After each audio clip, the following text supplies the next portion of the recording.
Hi friends, welcome to honey Anu kitchen. ఇవాల్టి మన కిచెన్లో బోటీ క్లీనింగ్ మరియు నోటికి పుల్లపుల్లగా అనిపించే చిక్కటి గ్రేవీతో ఈ బోటీ కర్రీ ఏ విధంగా తయారు చేయాలనేది మీకు చూపించబోతున్నాను. ఇలా చేశారనుకోండి, బోటీ కర్రీ చాలా చాలా టేస్టీగా ఉంటుంది. ఇది రోటీ అయినా, పుల్కా అయినా, రైస్లోకైనా, ఎందులోకైనా ఇలా చేసుకొని తిన్నారనుకోండి, చాలా చాలా రుచిగా ఉంటుంది, చాలా బాగుంటుంది. ఇది ఏ విధంగా తయారు చేయాలనేది ఈరోజు వీడియోలో చూసేద్దాం. ముందుగా ఒక 1/2 kg వరకు బోటి తీసుకుంటాం కదా. బోటి తీసుకున్న దాన్ని వేడి వాటర్లో, బాగా మరిగిన వాటర్లో వేసేసుకొని క్లీన్ చేసుకోవాలి. ఇలా వేడి వాటర్లో వేయడం వల్ల పైన పొట్టంతా ఇట్టే ఊడిపోతుంది. ఇలా మొత్తం క్లీన్ చేసుకోవాలి. ఇలా క్లీన్ చేసుకొని చిన్న చిన్న ముక్కలుగా కట్ చేసుకోవాలి. బాగా పెద్దగా అయితే మనకు త్వరగా ఉడకదు కాబట్టి చిన్న చిన్నగా కట్ చేసుకోవాలి.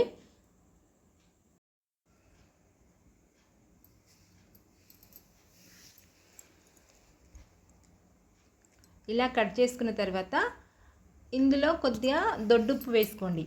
దొడ్డుప్పు వేసుకొని ఒక 2-3 టైమ్స్ కడగాలి, బాగా కడగాలి. ఎందుకంటే నీచు వాసన వస్తుంది కదా మనకు చికెన్, మటన్ కర్రీస్ క్లీన్ చేసేటప్పుడు కొంచెం దొడ్డుప్పు వేసుకొని క్లీన్ చేసుకుంటే కొంచెం స్మెల్ అనేది పోతుంది. అలా క్లీన్ చేసుకున్న దాన్ని ఒక కుక్కర్లో వేసుకొని ఒక 3 గ్లాసెస్ వరకు వాటర్ అనేది పోసుకోండి. వాటర్ పోసుకొని కొద్దిగా సాల్ట్ వేసుకొని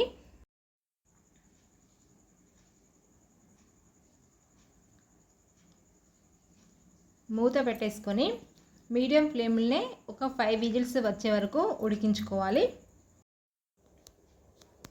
ఇలా ఉడికిన తర్వాత దీన్ని తీసి పక్కన పెట్టేసుకొని వేరొక కడాయిలో ఒక 3 టేబుల్ స్పూన్ వరకు ఆయిల్ పోసుకొని, ఆయిల్ బాగా హీట్ అయిన తర్వాత ఓల్ గరం మసాలా వేసుకోండి. లవంగ, పట్ట, చెక్క, సాజీరా, బగారాకు వేసుకొని కొంచెం ఫ్రై చేసుకోండి. ఇలా కొద్దిగా ఫ్రై అయిన తర్వాత 2 పచ్చిమిర్చి చీలికలు వేసుకొని ఇది కూడా కొంచెం ఫ్రై కావాలి. ఇలా ఫ్రై అయిన తర్వాత సన్నగా తరిగి పెట్టుకున్న ఆనియన్స్ వేసుకొని ఇవి కూడా ఒక కలర్ వచ్చే వరకు ఫ్రై అనేది చేసుకొని కొద్దిగా అల్లం వెల్లుల్లి పేస్ట్ కూడా వేసుకొని చిటికెడంతా పసుపు,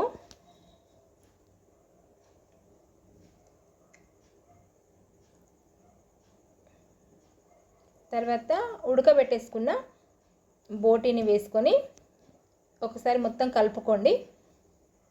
ఇలా కలుపుకున్న తర్వాత ఆల్రెడీ మనకు బోటి అనేది 80% ఉడికింది కదా. తర్వాత ఒక 2 టేబుల్ స్పూన్ వరకు రెడ్ చిల్లీ పౌడరు, ధనియా పౌడర్ ఒక 1 టేబుల్ స్పూన్ వరకు, 1/2 టేబుల్ స్పూన్ వరకు గరం మసాలా కూడా వేసుకోండి.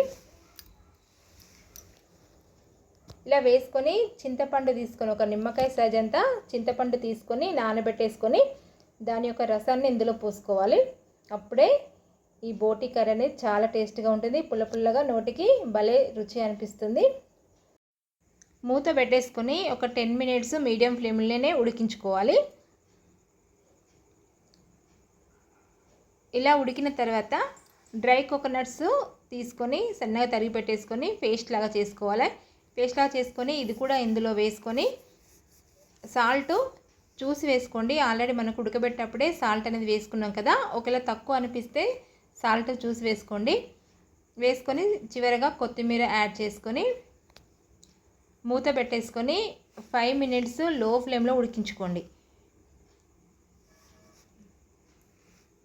ఇలా ఉడికిన తర్వాత చూడండి ఆయిల్ అంతా పైకి వస్తుంది కదా, అప్పుడే స్టవ్ ఆఫ్ చేసేసుకోండి. ఇలా చేసుకున్నారనుకోండి, చపాతీ, రోటీ, పుల్కా, బగారా రైస్, ఏ రైస్లోకైనా ఇలా చేసుకొని తిన్నారనుకోండి చాలా రుచిగా ఉంటుంది.